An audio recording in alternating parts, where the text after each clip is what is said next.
All right, everyone. Thank you for tuning in to another episode of Honest Defense. Today, I'm honored to be joined by Lyn Ulbricht. Lyn is the mother of Ross Ulbricht. Ross is known for creating the marketplace website Silk Road in 2011. In 2015, Ross was sentenced to a double life sentence plus 40 years without the possibility of parole for charges related to his operation of Silk Road. Since Ross's arrest, Lyn has worked to bring light to the corruption and violations that surround Ross's trial. If you're watching this and you aren't familiar with Ross's story, we'll be talking about the details of it. But if you want the whole story, you can go to Lyn's website, freeross.org, get all of the information, all of the details on that website. Lyn, thank you so much for joining me today. Thanks for the opportunity to talk about this. Thank you. So I first want to ask you how you're doing health-wise, because Ross gave a recorded statement at the Bitcoin conference over the summer and mentioned how a few years ago you had gone through some health issues. So I first want to ask you how you're doing personally. Thank you. Well, I'm actually doing quite well. I'm past all that. I'm healthy. As far as I know, I haven't suffered brain damage or heart damage. I'm fine. I'm good. I won't say it doesn't take its toll on all people who are dealing with ones who are arrested and thrown into the criminal justice system, because it grinds you down. It really does. Financially, emotionally, it's hard on families, all that stuff. It's terrible what they do. And the closest experience I have to that is my dad was in the Army and he was deployed a lot when I was in high school, and he was with combat units in Iraq and Afghanistan. And when he was gone, sort of the way I coped with it was I almost had to pretend he didn't exist, because I just couldn't think about it. And so it was hard that the rare times when he could call home, I almost didn't even want to talk to him, because I wanted just to forget him until he could actually come home. And so I was curious if you felt a similar, and it was, especially as a teenager, it was hard for me to have those feelings. I knew that, I loved him and I wanted him to come home, but I also didn't want to think about him, didn't want to talk to him. I wasn't sure if you kind of have the same emotions or how you cope with Ross being gone. No, I don't, because, I'm not a teenage child. I'm a mother, and it's a whole different place. And, so no, I always want to hear from him. And one of the bad things for me about being in Miami is I won't get to see him as much. Or, I do a lot of flying. And, so before I moved to Tucson to be near him and to be able to visit him, and then COVID happened and I didn't see him for over a year anyway. And during that time, poor guy, he was kept in along with everybody else. They were all kept in their cell for months and months at a time, 24 hours a day. And then other times, good times, were 22 hours a day. Unbelievable, inhumane treatment. And he just became a very good meditator and, used the time, but come on, that's torture. That's a long time to be in an 8x10 metal box, Of course. And that's what it was. And it wasn't him, he wasn't being singled out or anything. It was everybody because of COVID. So now that's not the case, thankfully, and hopefully it won't be. How often do you get to see him now? Well, he has visitation once every 2 weeks now. It used to be once a week. And we go in and we have to wear masks, and then there's a plastic sheet between us, which means, stretched on a frame, which makes it very hard to communicate. We're shouting for 6 hours. There's no water for either of us. There's no food for either of us. And so it used to be a lot better. And, but it's well worth it to see him. And I don't go every 2 weeks because I'm here now. And then other people and other things or demands happen. So sometimes it'll go 2 months before I see him, which I hate to have it be that long, but sometimes it is. I wanted to ask you what Ross was like growing up, because I said this when I talked to Larry Lessig, and we talked about Aaron Swartz, because Larry's knew Aaron Swartz very, very closely. And I said I felt a kindred spirit with Aaron, and I feel that even more so when I read about Ross, because I just so identify with the idealism he had and his desire to want to contribute something to really improving the world. What was he like as a kid? And well, he was wonderful, but let me just say that I think Aaron Swartz was also idealistic, and I met his brother once, and I don't know, that whole story is so tragic to me, and I was so appalled that the prosecutor was so cruel to that family and to him. But in any case, I'm writing, or I wrote a piece for CoinDesk that's coming out about how ridiculous it is to cage our geeks, essentially, can cage some of the most intelligent people that we have, instead of having them contribute and to, essentially, Aaron, of course, died, but Ross has got a death in prison sentence. It's like, no, you're dead. You're dead to the world. You are buried alive. That's what they said to him, essentially. And it's what a waste. He's even trying to work on projects in prison that help. There's one, and he publishes, well, he doesn't, but they get published in medium.com. And one of them is about a way to protect privacy on WhatsApp, but still not allow child traffickers and people like that to hide behind that privacy protection. And he had it figured, he was figuring it all out. And then, and we even had experts look at his ideas, and they said, well, yeah, it's got a lot of promise, but he can't develop it because he can't get on the internet. He can't get on a computer. So, it's so wasteful. To what end? I mean, seriously, these are non-violent charges. This is a first-time offender in his 20s. It's just so barbaric, really. But anyway, as a child, you never in a million years would have thought we would be dealing with this now, because Ross was, even as a baby, very laid back, very mellow, easy baby. I just take him with me and under my arm, and he would just be happy to go along. And he was just always easy. He didn't cry a lot. And then as a little kid, he was always creative, drew a lot, loved to draw.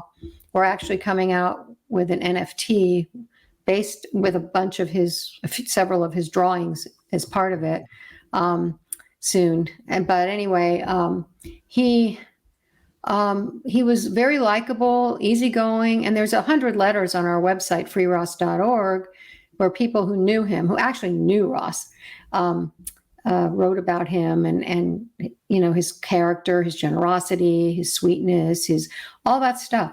I don't think I could get 100 people to write about me. I mean, it's like amazing. And some of them are fellow inmates who he's helped. He's always been like that. He's been teaching a meditation class lately. Wow. And I just now, before this interview, got off the phone with one of his classmates from high school. And she reached out and she said, just loved Ross, and I just want to help you now. Amazing, right? And she's a great person. And so he's very likable. And the other thing about him that really stands out to me is that he really cares about the underdog. He cares about people who, and one friend of his wrote about how he was kind of awkward and nerdy and kind of socially, not that confident. And Ross took him under his wing, and he's like, you got to have, gave him pep talks and helped him. And he said he feels like he owes the path he went on and the confidence he had to Ross. This is in high school. But even recently, Ross was telling me about his cellmate now, who's saying the same thing, that Ross is like, you need to straighten out, you need to do this, you can, all this, you can do this kind of thing. And he said, I will do anything for you when I get out, because you have turned my life around in prison.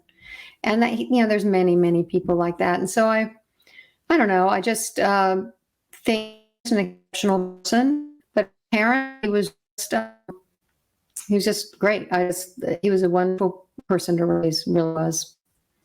And you're so the part that really there's so much of Ross's story that's upsetting. But even when I talk to people, I say, even if you agree that he's guilty of all these charges against him, it's like you said, we're caging our geeks. Does it make sense to have him in prison for the rest of his life when you have this bright young kid who wants to do good? Why not at least give him that opportunity to do that with his life? What sense does it make to keep him locked up so that he can't do anything now? Well, and even if he were guilty of everything, not only that he was charged with, but what was alleged against him, which never was charged and never proven, which is that murder for hire stuff. Right. Murder for hire with no victim is a 10-year sentence. Right. And someone said, I think the judge said to him, you're no better than a common drug dealer, even though he never actually sold drugs. And a friend of ours goes, well, then sentence him like one, because, they don't get life. And even kingpins, actual kingpins, not fake kingpins, they don't get, we have a whole list of real kingpins who killed people who got 25 years, this or that. It's like, what the heck is this sentence about? Right. Except government abuse of power. And a really rogue judge who seems to really, I don't know, like to do this, because when Ross was sentenced in May, he was her 5th life sentence. Wow. And that was only May. She went on, she was reprimanded actually by the Second Circuit for one of her sentences, and they took it back. The woman was out of control, and now she's not even a judge anymore, thankfully. And it's like, really? So most people, even people, I mean, you're stupid people on the internet, whatever, but most people, when they hear the sentence, are shocked. They can't believe it. And, and when I was growing up, hardly anybody got a life sentence. The Nazi war criminals at Nuremberg got like 20 years. I mean, it's just, it's a very dangerous precedent, I think. And you're a lawyer, maybe you agree. This filters down to other people, and excessive sentencing is already a problem. And that's what I think what people don't understand, the general population doesn't understand about the justice system is you think that there's this objective law that's written down and it's clear, and people don't realize the leeway that judges get in putting down these sentences. And you're right. And I've looked into this judge's background, and everything you're saying is correct, that there were a ton of these over sentencing cases that she's had. And do you would think that, so you appealed that case to the Second Court of Appeals, and this type of case is exactly the type of case that these Court of Appeals are meant to look at and to overturn, because they're supposed to be able to look at the trial level and see, oh yeah, this judge certainly overstepped their bounds. They excluded all this evidence that absolutely should have been included. They hit him with the maximum penalty in every single one of these charges when he's nonviolent, first-time offender. You would think there's so much stacked in favor of getting this overturned. But I've read the Second Appeals opinion. It was a long opinion. It's 150, 160 pages. And it just felt like they had come to their conclusion before they saw anything. They were just uninterested in hearing your arguments. What do you think, what do you attribute it to? Was it, because at the same time, like we said, we've talked about Aaron Swartz, we've talked about, well, we didn't talk about, but at the same time, you had Edward Snowden and WikiLeaks. To me, it feels like the federal government, I think, felt like it was kind of losing control of the internet and of kind of the narrative. And it just seemed like there was this swath of cases around the time that Ross was convicted where the government just wanted to set a precedent and make an example of people and say, don't mess with us. Do you look at it from a bigger picture like that at all? Or is it, sure, is it hard for you to not focus on Ross? No, not at all. I totally see it in a larger context, the whole thing. And I do think they wanted an example, because they said, okay, that's what you're doing. With the Second Circuit, those guys, first of all, the oral arguments, they came out and said, well, we probably wouldn't have given this sentence. They were shocked at the sentence, but they said it was within her jurisdiction, or not, that's the wrong word, right? It's in her, she could do it. It was within the law that she could do that. They also referenced the murder for hire, and which was, they didn't, the thing is, it wasn't charged. Right. It was never charged at trial. The prosecutors were permitted to say to the jury, he did this, believe us, you can trust us, it's true. Never had to prove anything. The jury never, and they said, no one died, but you can trust us that this was all real. It was based on anonymous chats. Right. And because it was never charged, Ross could not defend himself at court about it. So it was used against him. It still is. And yet, do we not believe in evidence in this system? Do we not believe in juries? And it even went all the way to the Supreme Court, that particular argument. And of course, they punted because, whatever. It's been a problem for years, apparently. I was told by our lawyer. I said, well, wait, they can't do that. They didn't charge me. He goes, oh, no, they do. I'm like, what do you mean they do? He's just used to it. He's like, yeah, they do. That's what they do. And I'm like, Scalia came out about it, wrote about, this is wrong. He's very conservative, right? So this business of judges, I mean, it's a violation of the Sixth Amendment, which was written to protect the accused from rogue judges like her that say, well, I don't care what a jury says because I think it's true. I believe the prosecutor, so I'm going to sentence him based on it. And she came out and said she did. Right. She said that was part of her justification for her draconian sentence. And she also said that she acknowledged that Ross, she said, we know you started the site for philosophical reasons, not to be a kingpin, not to be, a drug dealer, all that, for philosophical reasons, to have a free market. I'm not saying it wasn't misguided and there weren't things on there. I'm not defending it, sure, the place, but that the intention. And she said, we know you started it for philosophical reasons, and I'm just not sure you've left that philosophy behind. Now, to be clear, Silk Road was based on the non-aggression principle of voluntary interaction and didn't permit anything that harmed a third party. So, for example, and this is in the record in the trial, there was no child pornography or anything that abused children on that site, permitted on the site. They even policed it, I was told, for stuff like that. No stolen property because it hurts hurts a third party, the owner of the property, and so on. The whole idea was free interchange and exchange as long as it didn't hurt a third party. Voluntary, no force, voluntary interaction. Idealistic, libertarian ideas. And granted, they allowed drugs. Mostly marijuana was exchanged, almost exclusively small amounts of marijuana until, as far as I can tell, the federal government agents got involved. But, it wasn't intended to be some horrible thing at all. And he talked about it in his talk, as you heard.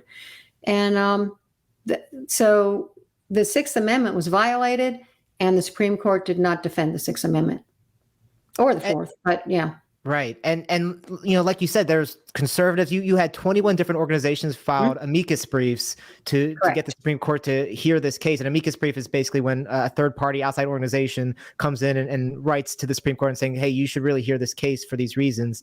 You had 21 different organizations all across the political spectrum, left, right, libertarian, centrist, who said, you need to hear this case. This was an injustice that happened here. And the Supreme Court just wasn't interested. And we, Supreme Court, they get thousands of petitions every year. They can only hear a handful, but this was a case that had gotten so much attention that really got to the heart of, like you said, the Fourth Amendment, the Sixth Amendment, really fundamental issues and how technology interacts with these issues that really would have been helpful to have a Supreme Court opinion on. And totally for whatever reason, they just were not interested in hearing it. And we got to, we made one hurdle. We got past, a lot of people got rejected. We were still in the game.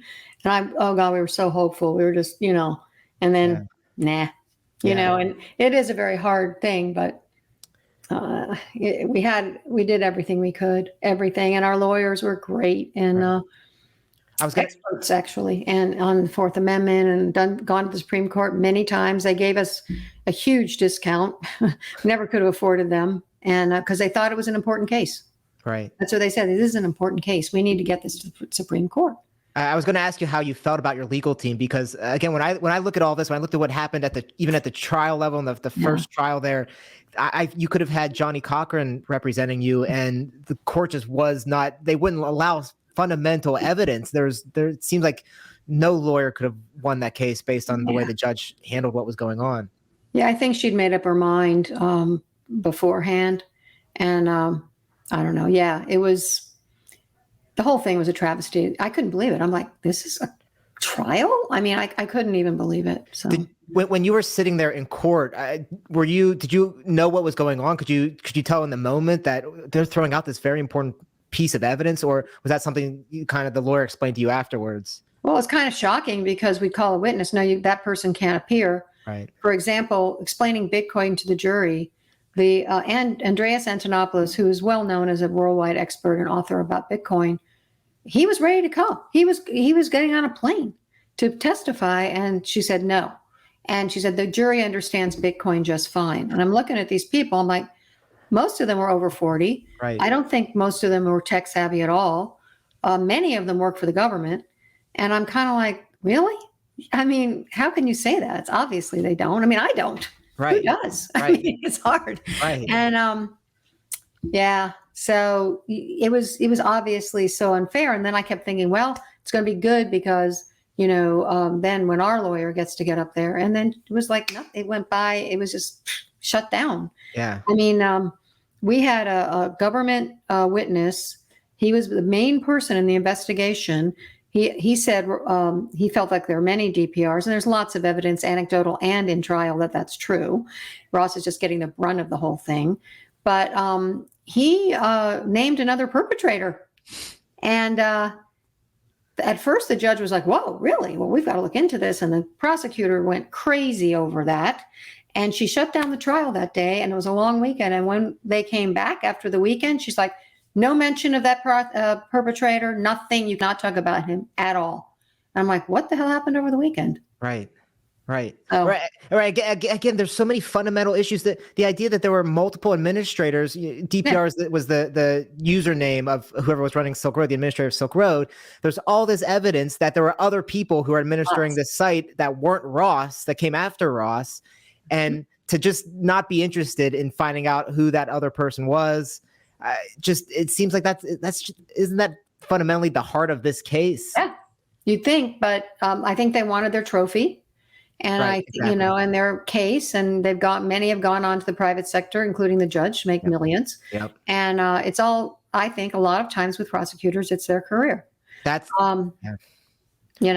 that's another aspect of the system that I think that the general public doesn't understand, is that when you're a prosecutor, your job really, when you see it on TV, you think the job is, I'm seeking justice. I'm going to find the truth. And really what prosecutors get incentivized to do is to get a conviction. And so their job really isn't to find the truth. Their job is, what's the story I can create here that is most likely to let me get this conviction? And so the story that worked best in this case, if you're a prosecutor, the most direct, easy story to tell is, this was Ross's site. He was there the whole time. He was involved in everything that happened. And if I can create a story that's in line with that, whatever else contradicts that story hurts me, and I'm going to do whatever I can to make sure that's not part of what's in front of the jury. Absolutely. There was a very carefully constructed narrative throughout the trial. His libertarian beliefs were not allowed to be mentioned. The illegal things that were sold on Silk Road were not allowed to be mentioned. Marijuana was barely mentioned, and they crafted this tale that wasn't him. And the judge allowed it, and the judge shut down, or they fought for it, and she sustained it.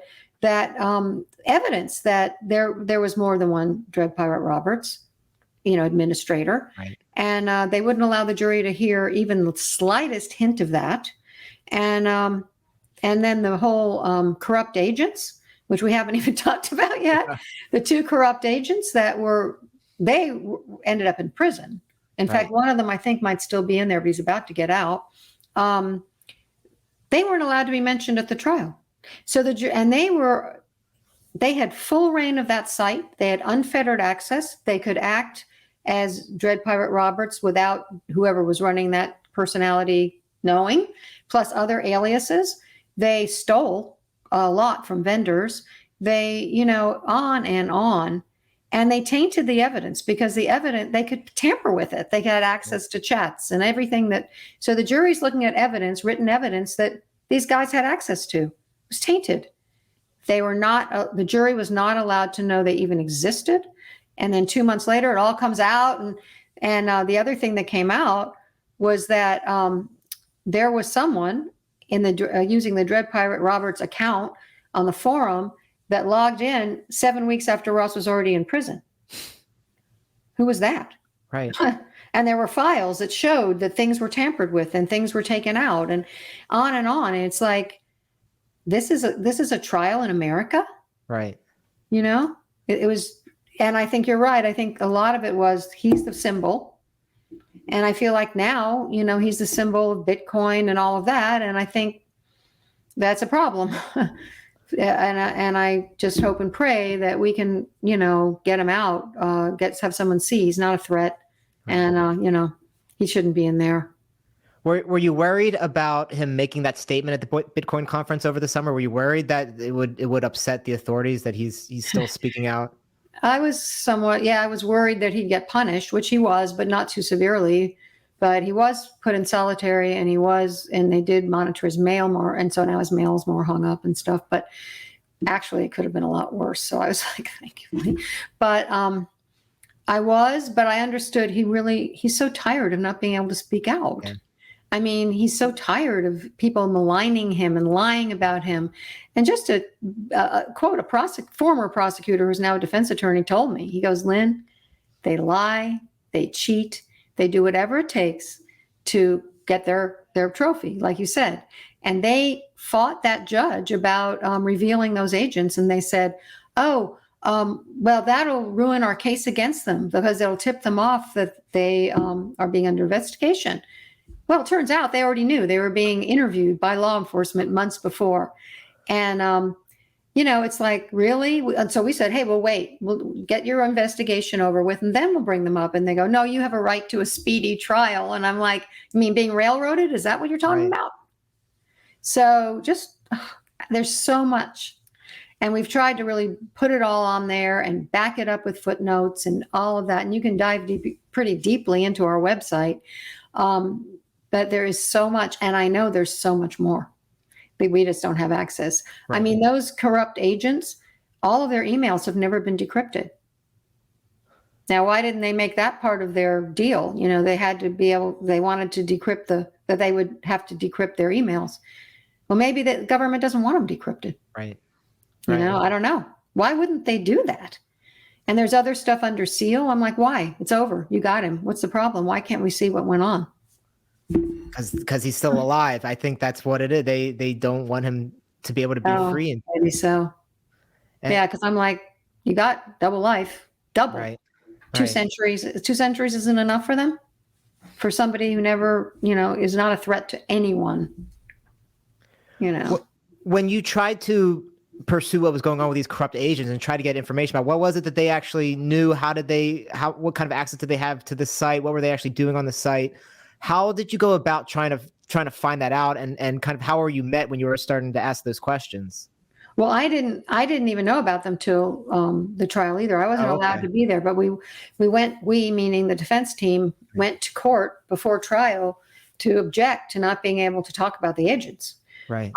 It was I assume it was in the discovery that these agents and that they were having to, and actually the prosecution is compelled to reveal, except they didn't. They only revealed one of the agents, Carl Force. Turns out the judge didn't even know about Sean Bridges. So that was later. I mean,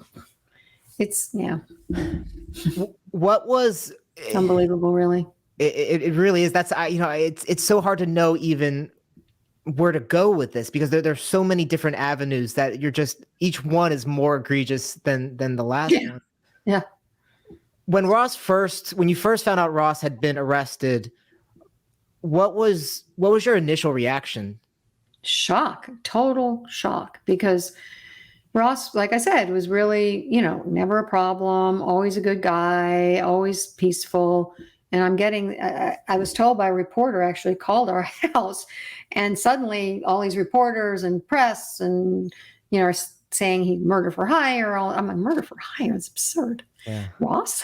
Right. And just the whole thing was so shocking. It was just kind of like a bomb went off in our lives. And, I've not really quite put all the pieces back together yet. I don't know how you could. Yeah. And it was just, and that's, I just remember lying on the bed, just going, they're saying things about Ross I know aren't true. And I got to speak out. And I got a friend of his from high school who, his friends were very loyal, who really love him still, as I was saying. And he helped me put up a little page and a website. This is who Ross is. And I listed all the things, kind, generous, helpful, blah, blah. And then this is who he's not: a thug, a kingpin, violent, and I just put that up, and started from there. I'm like, I cannot let him be undefended. I can't. Even now, I can't. And I have to hold myself back on social media of people saying stuff. But then I'm like, do I have time for this 12-year-old? No, Right. I need to move life. Right. Right. But anyway. Yeah, we all have those problems on social Yeah, I media. know. You probably get it harder than most of us, but Yeah, that's how the I medium don't read a works. lot of it. Yeah, I think that's the healthy way to do it. Yeah. What?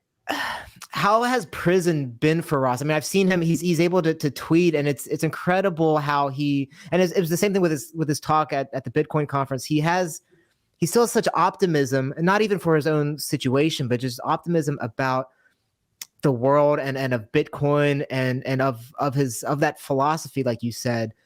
How does he maintain that sort of outlook? He's intentionally positive. He really is. He will not indulge his mind going to bitterness, regret. I mean, I'm sure he does sometimes, but in general, if I start, well, I haven't in a while, but when I start saying a few choice things about, for example, the judge, Sure. he's like, no, we're not going to go there, Mom, because she doesn't matter.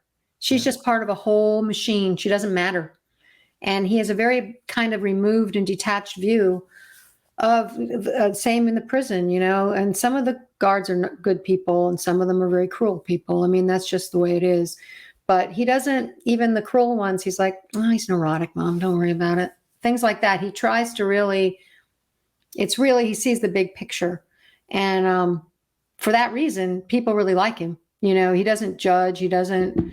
And so, and many guards have come up to me and, said he doesn't belong in here. I hope you get him out, stuff like that. Many guards. So, he's just, he's got a really, I don't know, kind of, I wonder what the view, it's like detached might be, it's more like objective, kind of unemotional. He tries to keep it like that.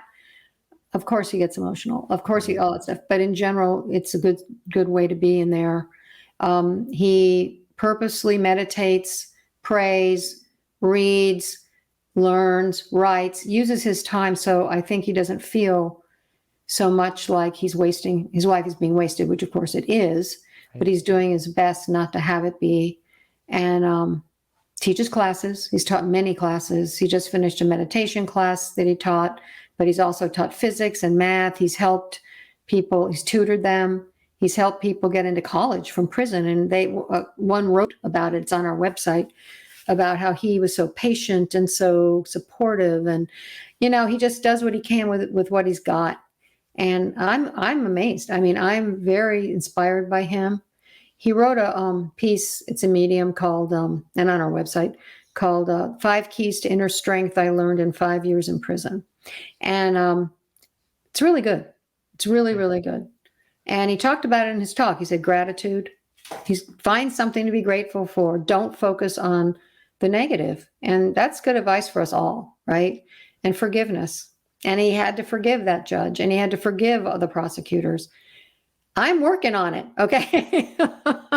But he said, otherwise I'll be eaten alive by this. And he realized he can't do that. And really, it's true for all of us. The more we can forgive, we're free. We're the ones that are free. They have their own lives to live however they will and whatever happens. But if we can forgive them and move on, we're free. And, in general. So he's very, I don't know, he's very wise.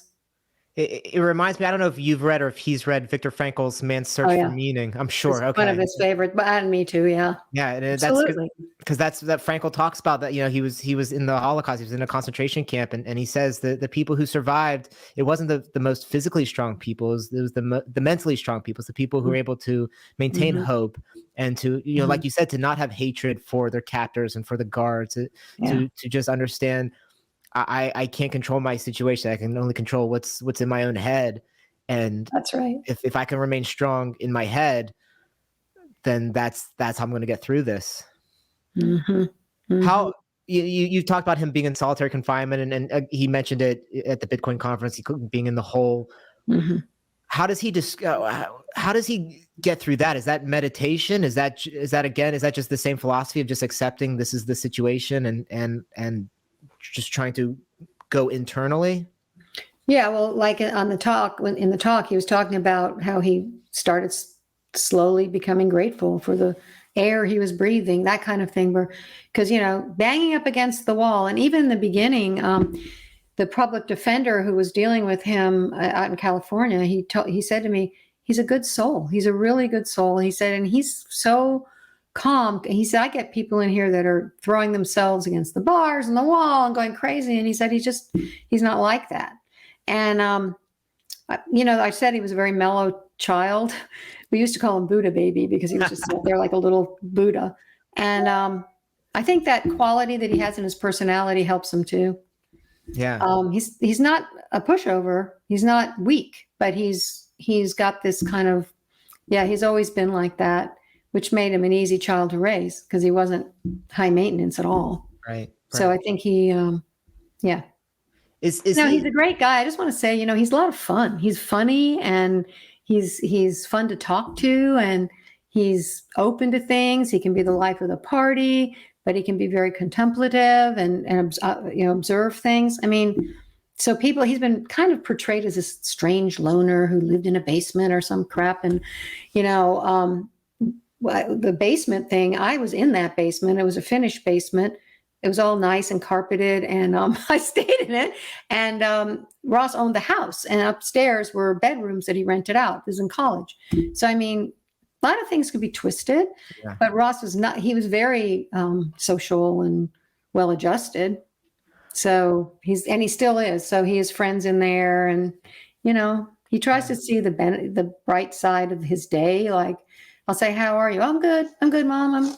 I got to go outside in the yard. He didn't get to go outside for over a year, but, which is unhealthy. But anyway, and we made some kind of, they were making some kind of used tortillas that they had and made some kind of pizza thing. And it was delicious. It was fabulous. And its food is just terrible. Of course.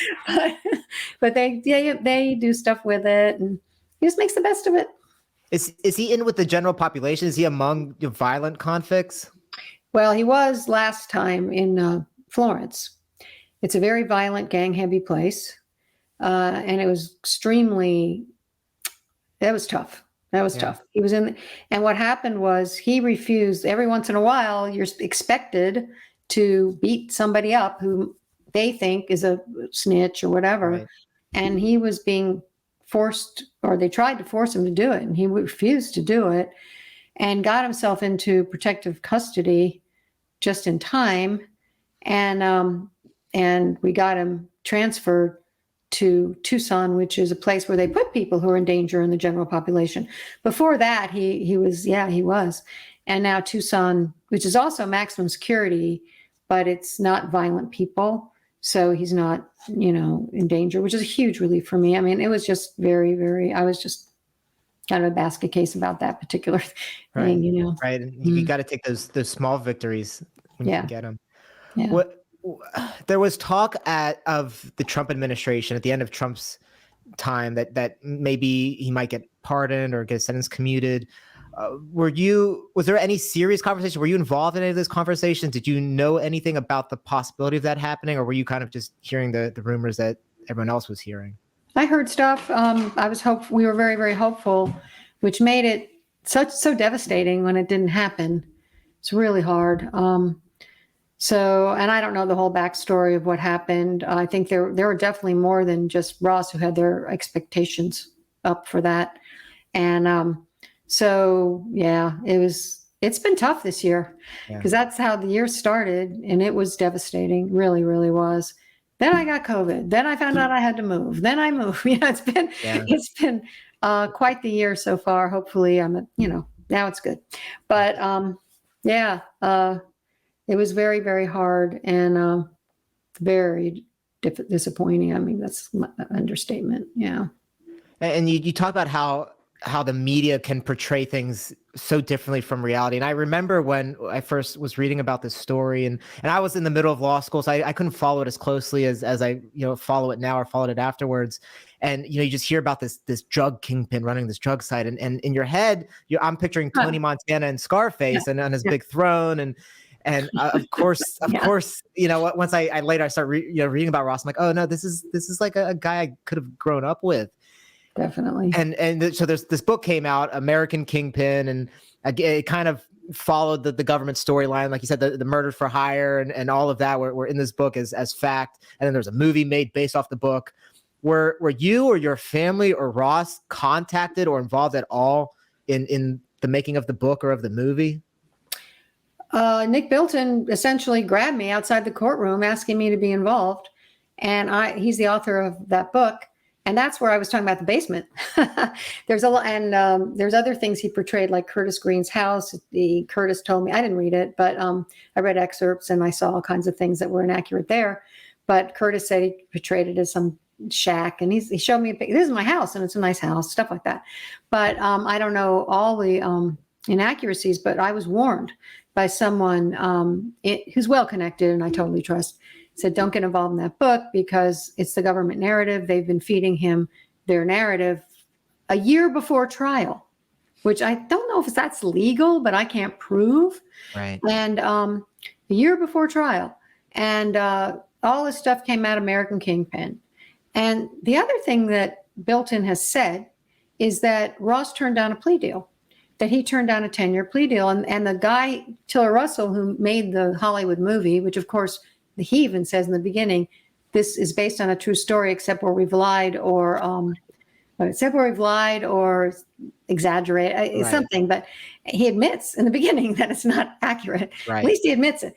And he said on Joe Rogan, he turned down a 10-year plea deal. I'm sure he got that from Bilton, who wrote about it in Vanity Fair.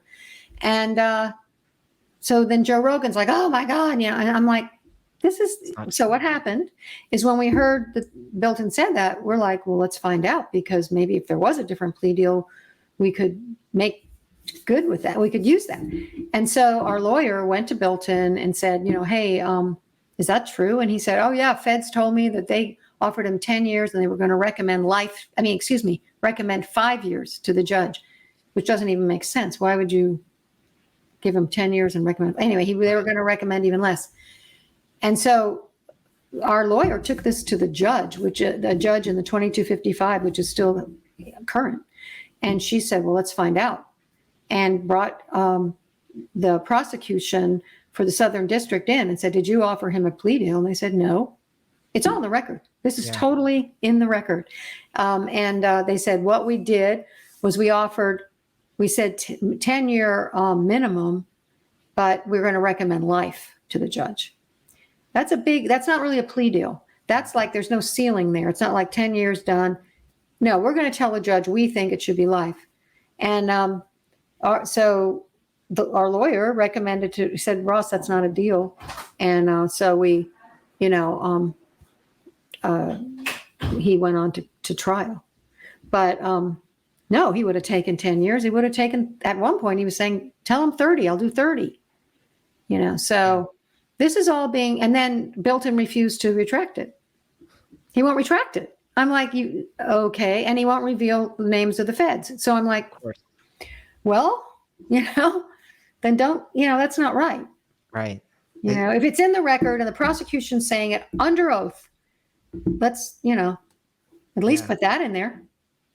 It's a microcosm. The whole situation is a microcosm of modern journalism, of the modern justice system. You're just getting hit with all of the crumbling institutions that we have in this country, and you've gotten hit with all of the negative repercussions of those institutions.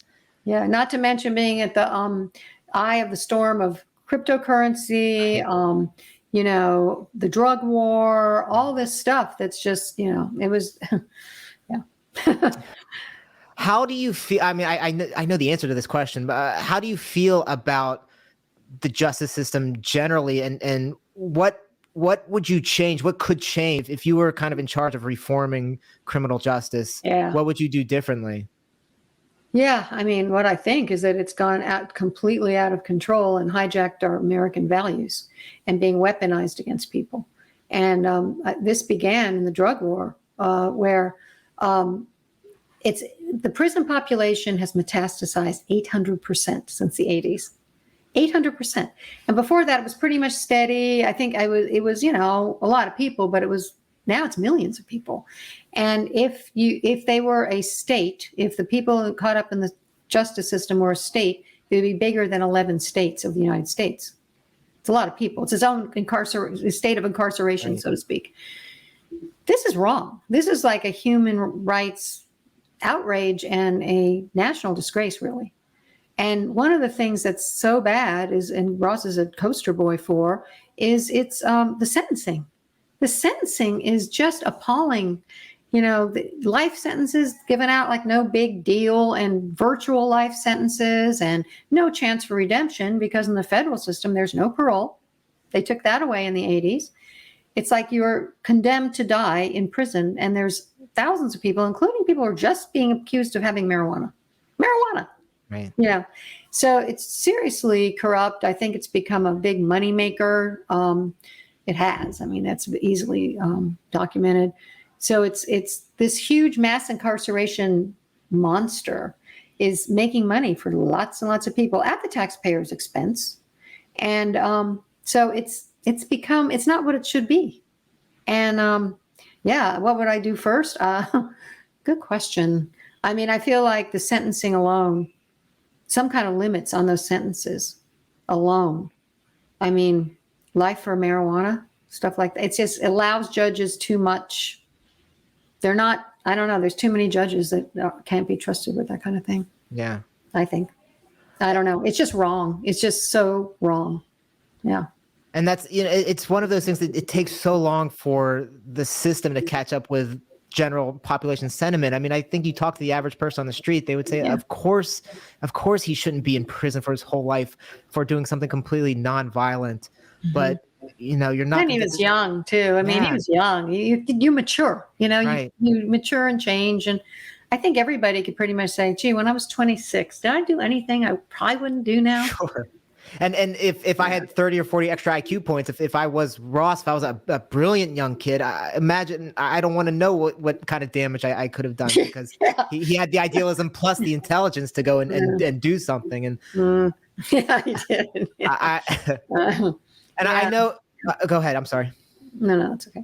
I was going to say, I know you said, Ross, and you don't like to think about regrets and kind of look back on things. Is there something he would have done differently? Or maybe a better question is if he were free now, you know, with that same idealism, what would he be doing now to try to promote that philosophy? Well, illegal and nothing illegal. I can tell you that. You know, not flirting with that kind of thing at all. He's already trying, you know, he has ideas and he's learned a lot. He's matured, you know. We all do over time. That's one of the reasons these life sentences with no parole is terrible. So no, he's got tons of ideas. He would love to help people. He really wants to work for criminal justice reform. Obviously he would, because it's not only him. We know so many people in there that we know, that we talk to, so it's just, in fact, we're coming out with an NFT based on Ross's art, which will, part of it is going to help prisoners. Part of it is devoted to prisoner support, to help families and prisoners. You know, there's so many things that they have to deal with that we could help with. So it's just, I don't know. The other thing I really want to point out is, like, when you punish a person who breaks the law and you give them these horrible sentences, you're punishing the whole family. It's not, and their children, which is the most egregious. These children, I see them, I come in there and they're, you know, so excited to see their dad, because I'm in a men's prison. They're so excited to see their dad, and they can't wait. And they have an "I love my dad" t-shirt, all this, and they get on their lap and they're so happy. And then when they leave, they're shattered because they have to leave again. They don't have their dad. They don't, you know, they're harmed. They're being harmed every time. And, for their, you know, one mom said, you know, the kids were great. We were getting good grades, all this stuff. Now everything's fallen apart. The kids are acting out. I can't. And statistically, these same kids will grow up to inhabit the prison. Right. It's a whole self-fulfilling, self-perpetuating, horrible thing. And, you know, and the suffering, and I'm one of those people. You're never really happy, you know, it's always there. that Ross is in there always, and it's not that I don't have happy moments, and it's not that I don't enjoy aspects of my life. I do, and have friends and everything, but it's always there. And I'm not raising little kids now, and with that kind of problem. So it's just, it's hurting so many people and communities, and it's really not solving anything. The drug war hasn't stopped anyone from using drugs. It's only added to the violence of the cartels and all of that. And it hasn't helped anything. And, that sort of thing. And I think it's over 60% of people inhabiting the prisons are drug offenders. Right. So, I mean, it's costing taxpayers, billions of dollars. Right. And so, yeah, it's just, it's terrible. It really needs to be reformed. And in so many ways, it makes it worse because you have all these people in prison for nonviolent crimes, and they start getting mixed up in this violent world. That's true. You see the recidivism for people who were incarcerated for something nonviolent coming back later for something violent. And in so many ways, you're doing literally the opposite of what the system's intended or supposedly intended to be doing. It's making people worse criminals and not reforming them. Yeah, they have all these euphemisms, but one of them is, it's a correctional institution. Right. And I'm like, no, it's a criminal training ground is what it is. Right. And you hear story after story of some young guy who gets in trouble, blah, blah, blah. And he goes thrown in there and he joins a gang because that's the best way to survive. I mean, Ross didn't, but, and you start, getting indoctrinated in that. And then it becomes your world. And that's one reason I was committed to moving wherever Ross was moved, so that he would have a lifeline. He would have visits. He would have that lifeline to the real world. And because it becomes your world where that's reality. And how is Ross able to send out these tweets and post these articles? Is he relaying them to you or to someone else? And then someone else, but another loved one who he can write to. Yeah. And I so it is his words. They're all his words. Mm-hmm. So he can't get on the internet or anything. Right. He doesn't even have email, which a lot of prisoners do, but Ross, they won't let him have it, which is really a hardship for us as well. Well, and I'm sure their idea is that, he knows computers too well that he could use it to do something. Yeah, he could hack into a closed email system and fly away, Right. He could fly over the wall and go, whatever. I don't know what it's like, please give me a break. And they can monitor everything on it. Right. So What's beautiful about Ross is I remember reading that when I think it was after he graduated college, he was running a bookstore and he was donating the leftover books to prison libraries. Some profits as well.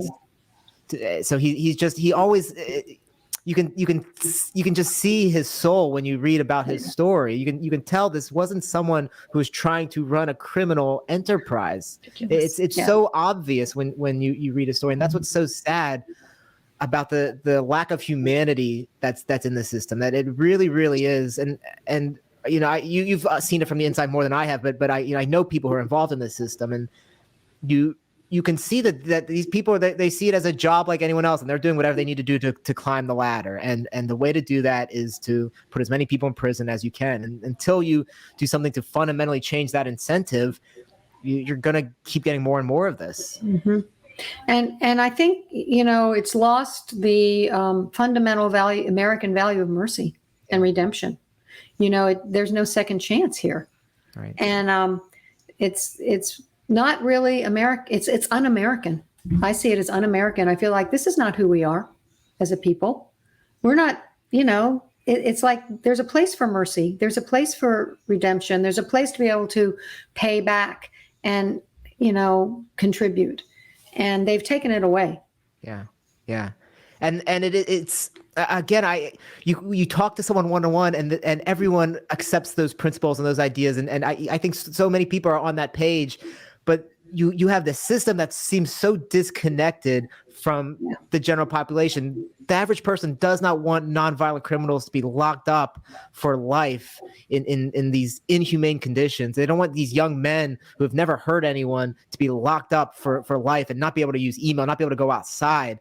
But the system is so good at sort of isolating and insulating itself that most people just don't see it, don't think about it, and so it's able to perpetuate that way. So I think the more people like you stay on this and bring it to light, that's the only way any change is going to come, when people really see, hey, this is the day to day of, this is happening to thousands to millions of people all over the country.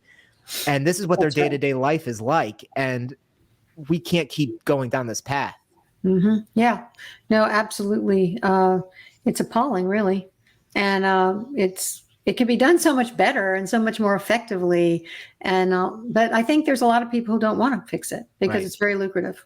Absolutely. And it's really a jobs program in a sense. The whole drug war, prison system, all that stuff is basically, it doesn't work. Anybody who can see that it doesn't work, well, hey, I have an idea. Let's not throw millions and millions of dollars of taxpayer money into something year after year that does not work. Right. And let's try something that works, and have some mercy and have some humanity. And but it's easy to forget them. That's the thing. And that's one of the things I've just determined, that I'm certainly not going to forget him. And, but I'm determined people won't forget him as long as I can put my big mouth work. And, it's like, no, this should not be forgotten. It's easy because they're shut away. Yeah. They're shut away. It's like they're buried alive. It really is. That's what it's like. I've got a big mouth too, and I'm happy that I can help you out too, because I won't forget him. I won't forget people like Ross. You.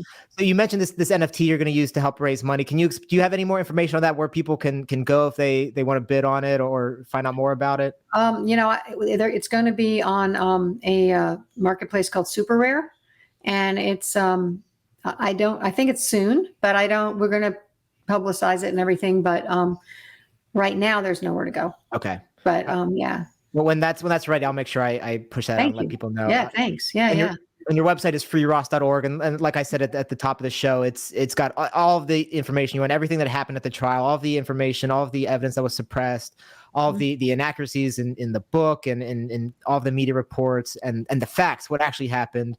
And you talk all about Ross and who he is and what he's doing.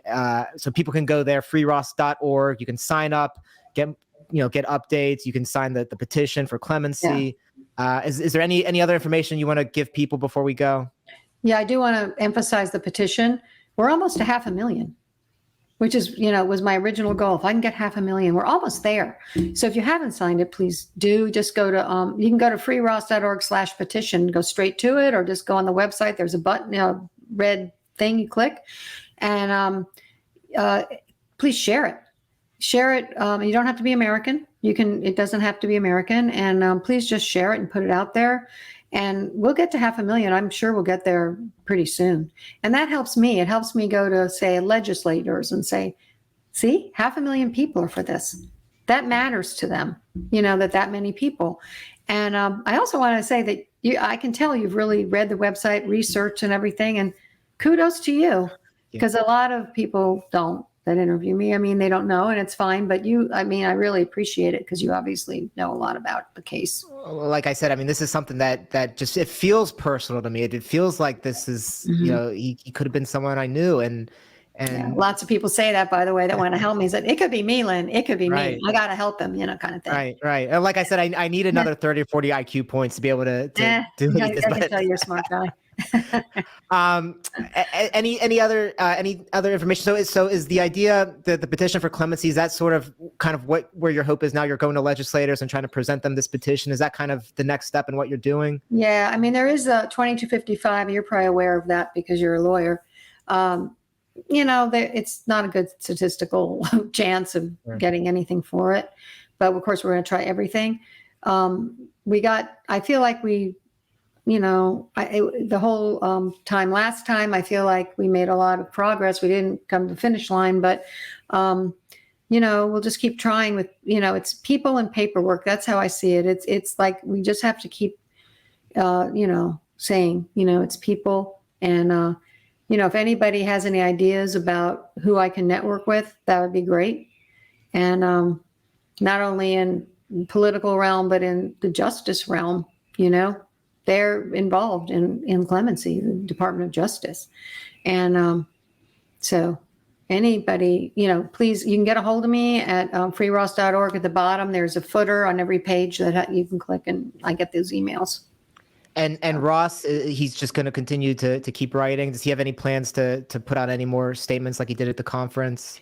Well, I mean, he told them that he would let them, because it was kind of a gray area with that whole thing. And it's not that he was breaking any rules, because it's the Bitcoin people who broadcast it. But he did tell them that he would let them know if there was, well, if he knew of anything that was going to be. So it depends on the prison. Right. So I hope so. I mean, I think prisoners have a certain right to speak out, but I really have not looked into that. Right. Do you know? They still maintain, again, all of their rights are limited relative to the average citizen, but they still maintain some rights when it comes to their ability to speak. So again, so much of this is there's what's on the books, and there's what they're actually allowed Yeah, it's up to the warden a lot of times. Right. Mm-hmm. So it's all he can do is try and see what happens. And like I said, I'll do whatever I can with my little platform here to keep getting the message out and help you. But Lynn, thank you so much for having me. No, it was fun. It was great to talk to you. Oh, that's great.